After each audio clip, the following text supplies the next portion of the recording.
BLI 228 part 2। हम अपने इस वीडियो में आज जानेंगे कि हमें इग्नू के लाइब्रेरी साइंस के BLI 228 के सेकंड पार्ट का असाइनमेंट कैसे करेंगे। और अगर आपको BLI 227 का असाइनमेंट चाहिए तो आप 261 रुपीज़ में परचेस कर सकते हैं। उसको परचेस करने के लिए सारी इन्फॉर्मेशन हमारे प्लेलिस्ट में जाइए, लाइब्रेरी साइंस के सेक्शन में दी हुई है, आप वहाँ से जा कर के ले सकते हैं। ठीक है, अब हम आते हैं अपने क्वेश्चन पे पार्ट 2 के कि BLI 228 का सेकंड पार्ट का असाइनमेंट कैसे बनाएंगे। देखिए हमारा पहला क्वेश्चन दिया हुआ है, arrange the following given bibliographical information using the 7th edition of MLA standard.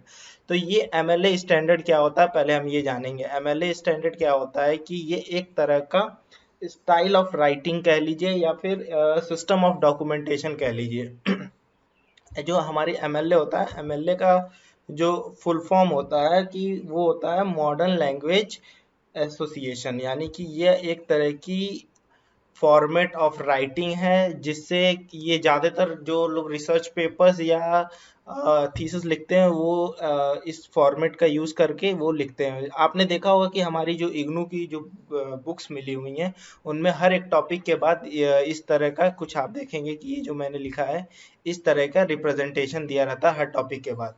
तो वो एक रेफरेंस के तौर पे ये दिया रहता है, जिसका ये मतलब होता है कि आपने जो ये पूरा टेक्स्ट जो उसमें डाला है वो कहाँ कहाँ से उसका रेफरेंस कहाँ कहाँ से लिया है, वो किस बुक से ली है, किस जर्नल से लिए हैं, किस डिक्शनरी से लिए हैं, ये पूरा उसके बारे में इंफॉर्मेशन होता है कि आप वहाँ से देख सकते हैं। इससे क्या होता है कि कई सारे कॉपीराइट के इश्यूज से भी आप मुक्त रहते हैं, उसकी हेडेक नहीं रहती है कॉपीराइट इश्यूज का। तो ये एमएलए जो 7th एडिशन है वो एक स्टैंडर्ड एमएलए स्टैंडर्ड जो है वो एक तरह का फॉर्मेट है या फिर स्टाइल ऑफ राइटिंग कह लीजिए, मैनुअल स्टाइल मैनुअल कह लीजिए, कि उसको रिप्रेजेंट करने का तरीका होता है। तो हम अपने क्वेश्चन पे आते हैं कि देखिए यहाँ पे और एक चीज़ और, ये जो एमएलए स्टैंडर्ड है नहीं, ये हर चीज़ के लिए अलग अलग फॉर्मेट होता है। बुक्स के लिए यहाँ देखिए बुक्स का दिया है तो बुक्स के लिए एक अलग फॉर्मेट का पैटर्न होगा। फिर जनरल दिया रहेगा तो जनरल के लिए अलग फॉर्मेट होगा। डिक्शनरीज के बारे में लिखना होगा तो उसका अलग होगा। इंसाइक्लोपीडिया के लिए अलग होगा। मतलब हर एक चीज के लिए अलग अलग फॉर्मेट होता है एमएलए का। तो ठीक है, फिर हम ये देखेंगे कि हमारा पहला क्वेश्चन क्या है। बुक्स बुक्स का एक बिब्लियोग्राफिकल इंफॉर्मेशन दिया हुआ है जिसका हमें MLA standard 7th addition use करके लिखना है इसको। तो हम कैसे लिखेंगे, जैसे इसमें देखिए फर्स्ट एडिटर का नाम, सेकंड एडिटर, ये बिब्लियोग्राफिकल इंफॉर्मेशन है। टाइटल, सब टाइटल, बिब्लियोग्राफिकल रिप्रेजेंट इंफॉर्मेशन, यानी बिब्लियोग्राफी को हम हिंदी में ग्रंथ सूची भी कहते हैं। ठीक है, तो ये सब पब्लिशर, ईयर ऑफ पब्लिशिंग, ये सब दे रखा है। और इसके बाद इसको हम एमएलए स्टैंडर्ड का यूज करते हुए हमें इसको इसका साइटेशन करना है, इसको लिखना है। तो हम इसको क्या करेंगे, इसका एक फिक्स फॉर्मेट है, उसको लिखना है उसके तहत। जैसे कि यहाँ पहले हम फर्स्ट एडिटर का नाम लिखेंगे शर्मा प्रेमलाल। जैसा कि हम जानते हैं कि हम कभी भी ऑथर का जो नाम लिखते हैं उसमें जो टाइटल होता है वो शर्मा, वो हम पहले लिखते हैं, उसके बाद उसका नाम लिखते हैं, फिर कॉमा लगाएंगे, फिर सेकेंड एडिटर का नाम लिखेंगे, उसके बाद हम यहाँ पे understanding the society of health, ये हमारा टाइटल है। इसको देखिए मैंने इटैलिक में लिख रखा है। ठीक है, फिर सब टाइटल लिखेंगे इश्यूज एंड कंसर्न्स। ठीक है, फिर उसके बाद अगला टॉपिक, उसमें फिर अगला अगला होगा प्लेस ऑफ पब्लिकेशन और टाइप ऑफ पब्लिकेशन, जो कि प्रिंट, ईयर, सब इसमें लिख देंगे सेम फॉर्मेट में। सेम आपको इसी तरह कॉपी करना है अपने A4 शीट पे जहां भी आप लिखेंगे। ठीक है, और एक चीज और, अगर आप अपने A4 शीट पे जो भी लिख रहे हैं वहां पे एक चीज का ध्यान रखिएगा कि जो मैंने ये इटैलिक में लिखा है understanding the society of health issues and concerns, ये जो है इसको आप अलग पेन से लिखेंगे। देखिए मैंने यहाँ पे इटैलिक में लिख रखा है क्योंकि ये एक फॉर्मेट है, ये टाइटल नेम है जो कि अलग से आपको ये दर्शाना होगा।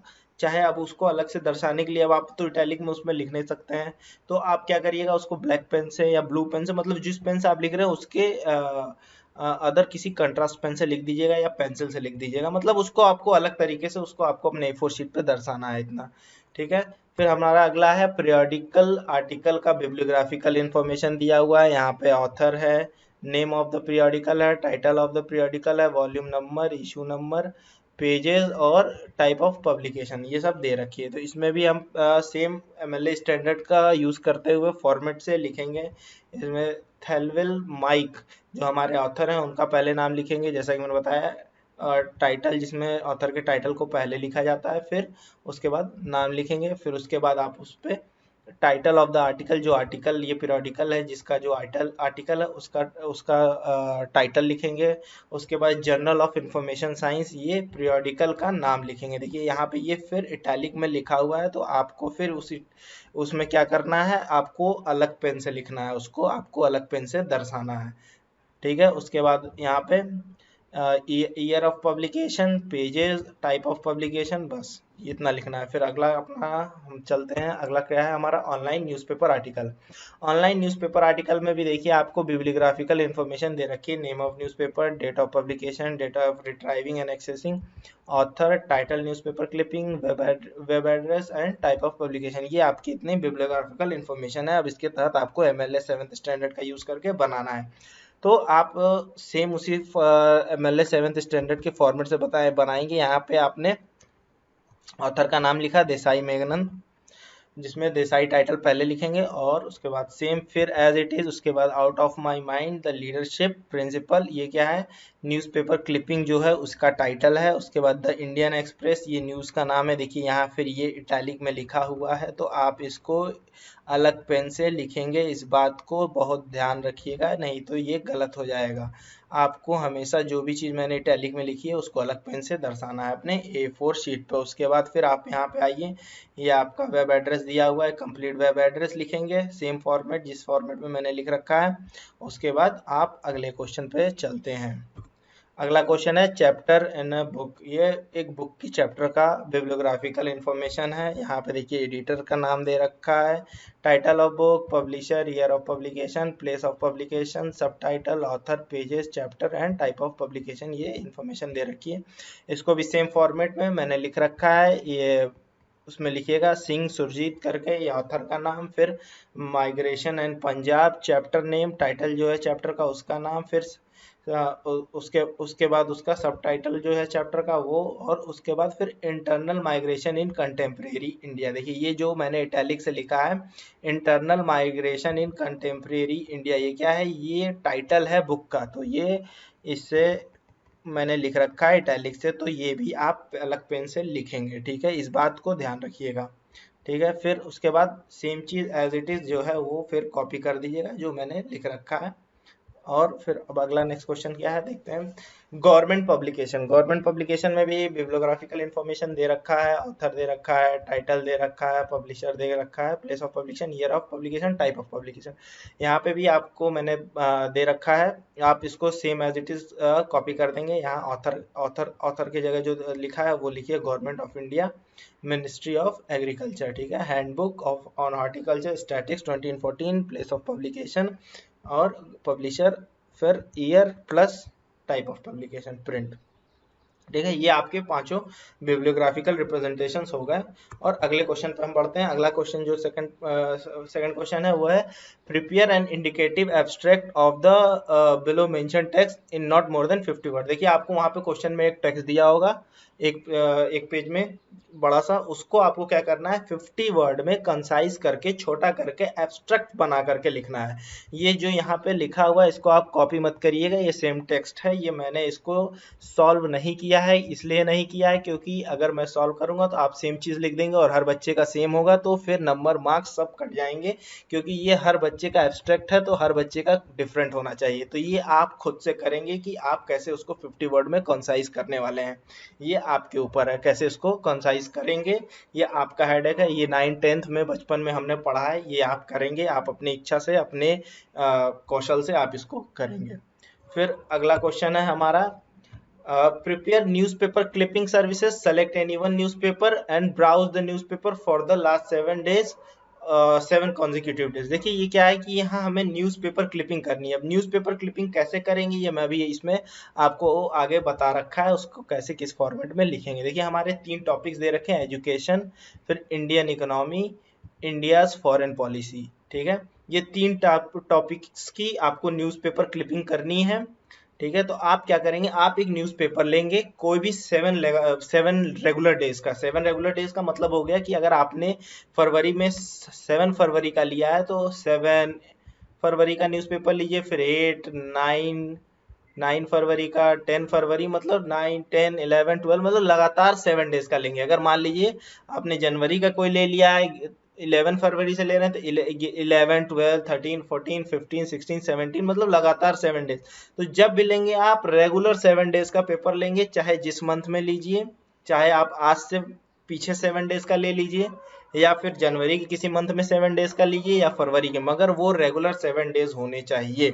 और इन सब का देखिए मैंने क्लास नंबर दे रखा है, एक ब्रॉड क्लास नंबर दे रखा है, इसको आप समझ लीजिए। अभी मैं आगे बताऊंगा कि इसको कैसे कहाँ पे लिखना है। ठीक है, इन तीनों टॉपिक्स का है, ये एजुकेशन का है, ऊपर क्लास नंबर, नीचे वाला, और सेकंड ये उसका है, उसके बाद ये थर्ड वाला इंडियन फॉरेन पॉलिसी का है।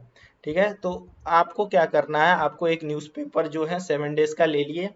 आपने पहला टॉपिक उठाया एजुकेशन, एजुकेशन से उन 7 डेज के जो न्यूज़पेपर है उसमें जितनी भी न्यूज़ेज होंगी एजुकेशन की, वो सारी क्लिपिंग्स आपको काट लेनी है।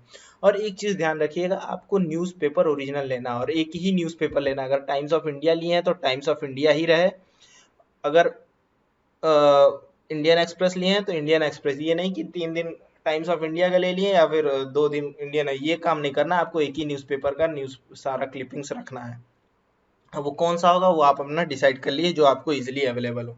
ठीक है, तो ये पहला टॉपिक हो गया हमारा एजुकेशन। तो उन 7 डेज की जो आपके न्यूज़पेपर है उसमें से जितने भी एजुकेशन पे न्यूज़ होंगे सबका क्लिपिंग काटनी है। क्लिपिंग काटने के बाद आपको A4 शीट लेना है और हर एक क्लिपिंग को एक अलग पेज पे आपको लगाना है।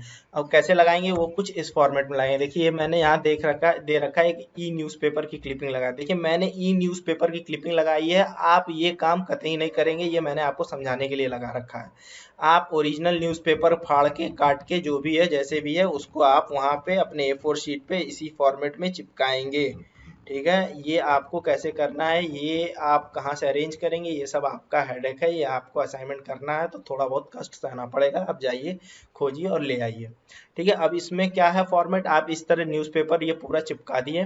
ठीक है, A4 शीट पे ऊपर आपने हेडिंग डाला टॉपिक, टॉपिक के आगे अभी आपने, जैसे मेरा पहला टॉपिक है एजुकेशन, तो एजुकेशन टॉपिक लिखा।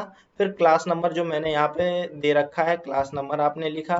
फिर उसके बाद आर्टिकल, आर्टिकल का हेडिंग, आर्टिकल के हेडिंग में जो न्यूज़पेपर की क्लिपिंग आपने काटी उसमें जो हेडिंग दी रही होगी न्यूज़, जैसे एजुकेशन न्यूज़ पे कोई न्यूज़ निकली है उसकी हेडिंग क्या है वो यहाँ आर्टिकल हेडिंग में आप लिखेंगे। उसके बाद यहाँ पर राइट साइड में आप नेम ऑफ द न्यूज़पेपर, यानी जो न्यूज़पेपर का नाम है, जैसे इंडियन एक्सप्रेस, द हिंदू, जो भी आपने ले रखा है, हिंदी इंग्लिश दोनों न्यूज़पेपर ले सकते हैं, उसमें कोई भी एक न्यूज़पेपर का मतलब ऐसा नहीं कि सिर्फ इंग्लिश का ही है, आप हिंदी न्यूज़पेपर भी चिपका सकते हैं, वो आपके ऊपर है, मगर वो 7 डेज का रेगुलर होना चाहिए जो भी होगा। और ये फिर यहाँ पे आप डेट और पेज नंबर, जो आपने जो क्लिपिंग चिपकाई है उस क्लिपिंग किस डेट की है उन 7 डेज में से वो डालेंगे, पेज नंबर वो डालेंगे जो कि जिस पेज नंबर में वो न्यूज़ निकली थी। ठीक है, वो यहाँ पे ये आपका ये डिस्क्रिप्शन यहाँ पे इस A4 शीट पे देना, और हर एक क्लिपिंग पे एक न्यूज़पेपर, एक क्लिपिंग एक न्यूज़ उस पर लगाइएगा, एक A4 साइड पे। ठीक है, और अब आप सोचेंगे हर टॉपिक पे मिनिमम कितने चिपकाए, तो मिनिमम मान के चलिए कि